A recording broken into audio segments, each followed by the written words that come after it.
In my last video, I introduced you to the phenomenon of artificial intelligence in the music industry through an exploration of trending AI-generated cover songs. Whilst, in my opinion, these creations are probably nothing more than a harmless novelty, in today's video I thought I would take a dive into the history of AI in the music industry to help contextualize some of the questions that rapidly evolving AI technologies are provoking. First, let's define what the term artificial intelligence actually means. Kaplan and Heinlein define artificial intelligence as a computerized system's ability to interpret external data correctly, to learn from such data, and to use those learnings to achieve specific goals and tasks through flexible adaptation. One may assume that such a broad definition lends AI a wide application of uses in the music world, and such is the case. From composition, performance, and sound processing, artificial intelligence has been used in various stages of music production since the 1950s.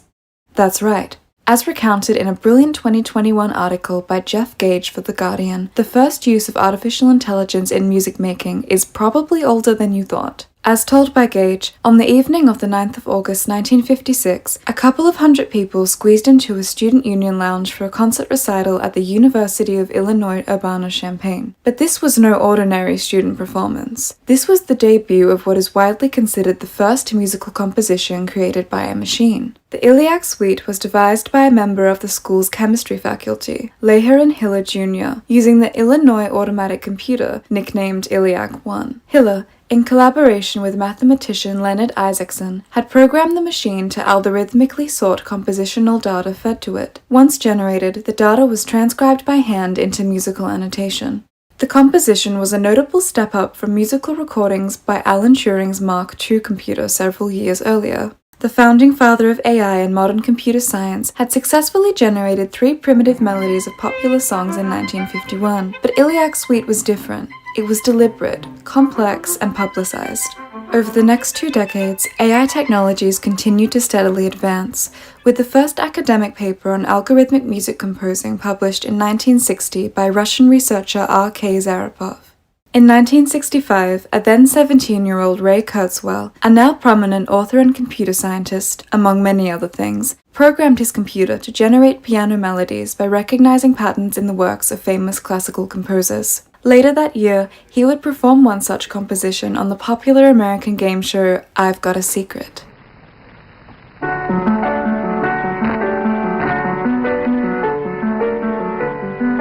This early experimental period in the 1950s and 60s, marked by a focus on creating coherent, aesthetically pleasing works, was later described by Otto Lask, a prominent researcher in the field of sonology, as the product of a musical robot. A musical robot is a system composed of 3 parts. 1. A sensory pattern recognition system. 2. A particular grammar for music. And 3. A general problem-solving device.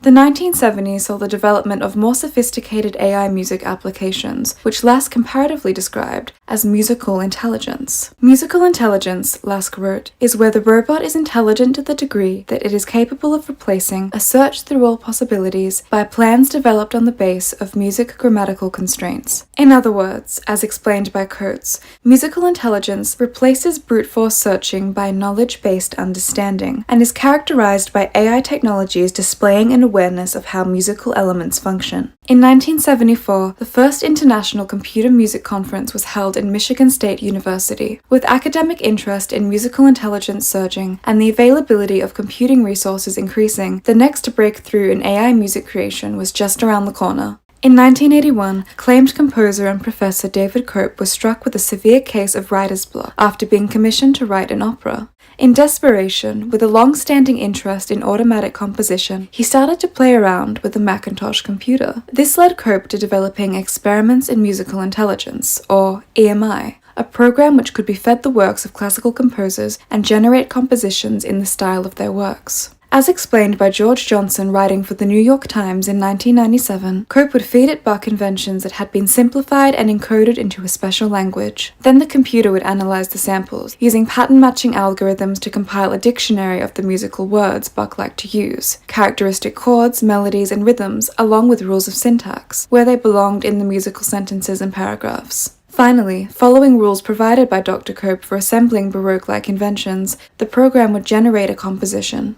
In my opinion, EMI is highly reminiscent of numerous deep learning software available in 2023. Cope's work may have paved the way for generative AI models to replicate the music of existing artists, but what about the use of AI technologies as a tool for musicians themselves?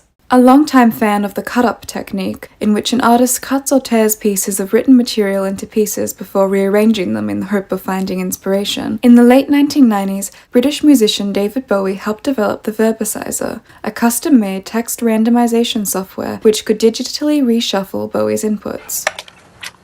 Save. The choices that I now make from this form, I can then re-imbue it with an emotive quality if I want to, or take it as it writes itself. So, if you're interested in trying out this primitive precursor to the numerous AI lyric generators available today, a recreation of the software can be found at verbicizer.com. The lyrics to Bowie's track Hello Spaceboy from the 1995 album Outside were allegedly written using the Verbicizer.